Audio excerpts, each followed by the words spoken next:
ជំរាបសួរបងប្អូនទាំងគ្នាថ្ងៃនេះខ្ញុំមកធ្វើបបរឲ្យកូនញ៉ាំទៀតហើយបើទោះជាកូនខ្ញុំអាយុ7 ខួបក៏ដោយក៏នៅតែបន្តបបរឲ្យអញ្ចឹងណាបងប្អូនដោយសារតែគាត់ញ៉ាំបាយអត់សូវបានច្រើនតែបើសិនជាញ៉ាំបបរក៏ញ៉ាំបានច្រើនអញ្ចឹងណាអញ្ចឹងក៏តាមធ្វើតម្រូវចិត្តគាត់អញ្ចឹងទៅគឺក្នុងមួយអាទិត្យដូចខ្ញុំបានប្រាប់ពីមុនអញ្ចឹងគឺខ្ញុំបបរឲ្យគាត់2 ទៅ 3 ដងអញ្ចឹងណាឲ្យគាត់ញ៉ាំពួកឲ្យគាត់ហែងចូលចិត្តបបរហើយបបរគឺខ្ញុំអត់សូវបានថតដោយសារតែរវល់ពេកអញ្ចឹងណាបងប្អូនហើយបបរគឺអត់មានអីច្រើនគឺលាយដោយពីមុនបបរគ្រប់គ្រឿងសម្រាប់កូនក្មេង6 ខែអញ្ចឹងណាបងប្អូនហើយនេះគឺខ្ទឹមសហើយខ្ញុំបន្ថែមជាមួយនឹងឈីសដែរអញ្ចឹងបងប្អូនដោយសារតែគីឡូកូនខ្ញុំគាត់អត់សូវឡើងគីឡូទេអញ្ចឹងគឺបន្ថែមជាមួយឈីស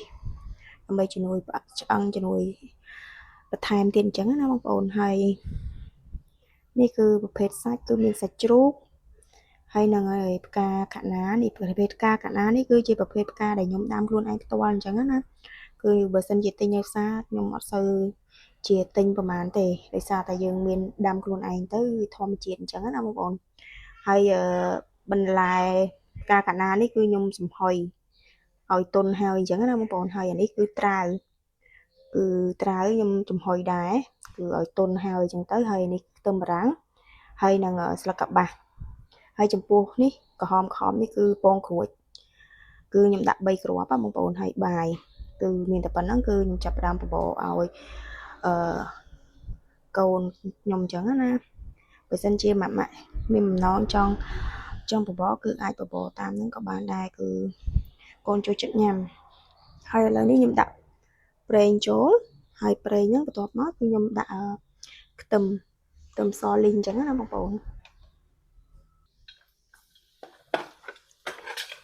នេះយើងចាប់ផ្ដើមលេងខ្ទឹមសឲ្យឈ្ងុយទៅ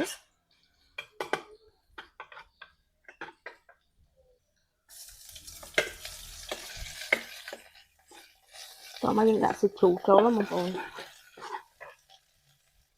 តោះមកគឺយើងដាក់ខ្ទឹមបារាំងចូលតោះមកទៀតគឺខ្ញុំដាក់ផ្កាកណាចូលគឺចំពោះគ្រឿងគឺខ្ញុំដាក់អំបិលស៊ុបបន្តិចទេបងប្អូនយើងដាក់រសជាតិឡំបានហើយកុំឲ្យរសជាតិដិតពេកព្រោះក្មេងៗគឺយើងអត់ត្រូវការយករសជាតិដិតទេតោះមកខ្ញុំដាក់ត្រាវចូលដល់ពេលយើងដាក់ត្រាវចូលយើងដាក់បាយសិនអញ្ចឹងណាបងប្អូននេះយើងដាក់បាយចូលហើយកូរឲ្យស្ងួតតិចមកយើងដាក់ទឹកចូលបងប្អូនហើយចំពោះប្រងក្រួចហើយនឹងស្លឹកកបាសហើយនឹងឈីសនៅពេលចិត្តឆ្អិនចាំយើងដាក់បងប្អូនអញ្ចឹងសម្រាប់ម៉ាក់ដែលចង់បានគីឡូកូនរៀងឡើងគឺយើងអាចសាកដាក់ឈីសដាក់អីអញ្ចឹងណាបងប្អូនចេះឆ្នៃដើម្បីឲ្យតាកូនញ៉ាំបានច្រើនអញ្ចឹងណាបងប្អូនឥឡូវគឺខ្ញុំចាប់ផ្ដើមដាក់ទឹកចូលហើយចឹងយើងរងាស់រហូតដល់អង្គយើងរីកអញ្ចឹងណាបងប្អូនឲ្យទៅជាបបរទៅចាំយើងដាក់ពងក្រួចហើយនឹងឈីសចូលណាបងប្អូនហើយចំពោះគ្រឿងគឺខ្ញុំដាក់តាន់តែងតែជាបងប្អូនកុំដាក់គ្រឿងដិតពេកនេះបងប្អូនគ្រឿងខ្ញុំដាក់តែមួយចុងស្ពាហ្នឹងទៅអំបិលស្ករប៊ីចេងអំបិលស៊ុបណាបងប្អូនអូខេបងប្អូនឥឡូវនេះបបរយើងបានរៀងខាប់ហើយដល់ពេលដែលយើងដាក់ត្រាវទៅឡើងខាប់ល្អមែនតើឡើងឈ្ងុយត្រាវបងប្អូនពេលដែលបបរយើងចិត្តឆ្អិនអញ្ចឹងគឺបងប្អូនអាចដាក់ពងក្រួចហើយនឹងស្លឹកកបាសចូលទៅងាស់ជាមួយគ្នាអញ្ចឹងណាបងប្អូនយើងកិនពងក្រួចនៅបែកតិចទៅរៀងផ្សែងទៀតបងប្អូនណាឃើញទេបងប្អូន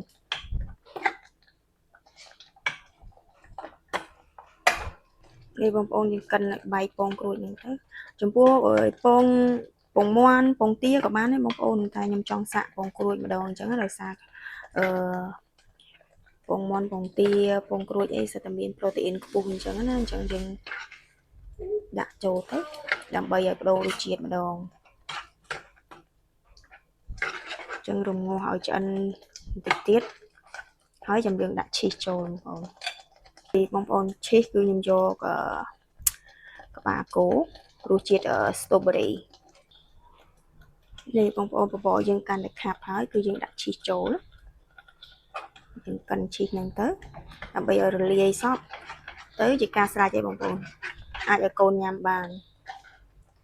បើសិនជាម៉ាក់មានកូនស្ទើរគីឡូអីគឺអាចធ្វើដូចខ្ញុំអញ្ចឹងណាបងប្អូនព្រោះខ្ញុំឃើញថាបើសិនខ្ញុំបបរទៅគាត់ញ៉ាំបានច្រើនហើយយើងដាក់ឈីសទៅក៏គាត់មើលទៅរៀងគីឡូរៀងឡើងតិចតួចដែរអញ្ចឹងណាបងប្អូនអញ្ចឹងឃើញថាគាត់ញ៉ាំបាយទៅគាត់ញ៉ាំអត់សូវបានច្រើនអញ្ចឹងក៏យើងបបរឧស្សាហ៍បបរឲ្យគាត់ញ៉ាំអញ្ចឹងណាព្រោះឲ្យក្មេងការលូតលាស់របស់ក្មេងផ្សេងគ្នាអញ្ចឹងណាបងប្អូនអញ្ចឹងចំណង់ចំណូលចិត្តផ្សេងចំណង់ចំណូលចិត្តក្មេងក៏ផ្សេងគ្នាដូចតែយើងមនុស្សធំដែរអញ្ចឹងណាបងប្អូនអូខេពេលរលាយឈីអស់ជាការស្រេចហើយបងប្អូន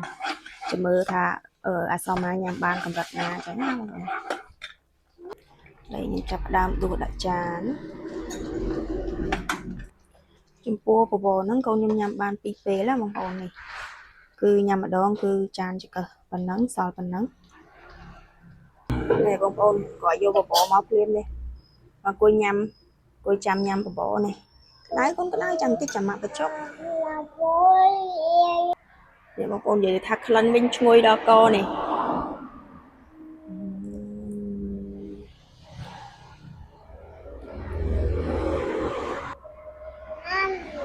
វាញ៉ាំ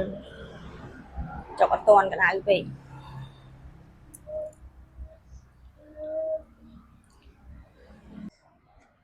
អូហេវនិយាយញ៉ាញ់ទេណា